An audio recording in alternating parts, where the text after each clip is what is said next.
Let's open a NovoDS box. Here you will find the main unit and a quick start guide, as well as a couple other small boxes.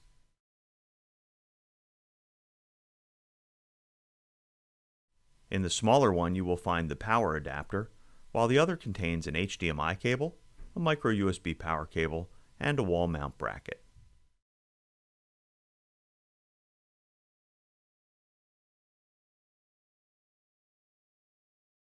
The Quick Start Guide provides the necessary information to help you set up the NovoDS device quickly.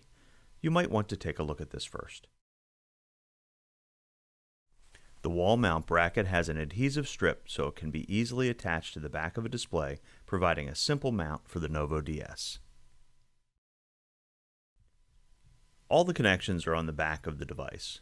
Use the supplied HDMI cable to provide audio and video from the NovoDS to your display.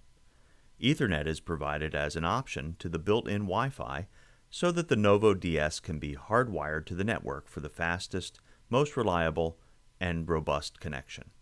If you need additional storage, you can insert a microSD card. Up to 64 gig is supported.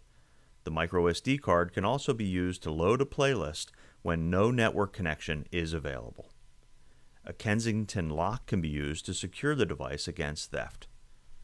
You may also connect a USB mouse for quick and easy configuration of the NovoDS.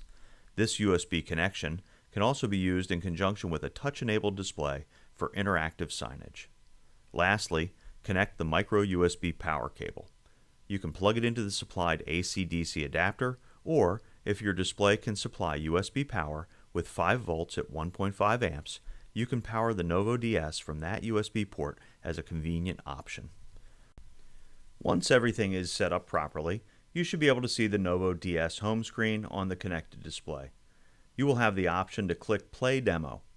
Once you've configured your own content, the NovoDS can be set to automatically play upon power-up with an adjustable delay time allowing for interaction for additional settings. There are a couple of LEDs on the front. The green one is a power on indicator, while the blue one is an Ethernet network activity indicator.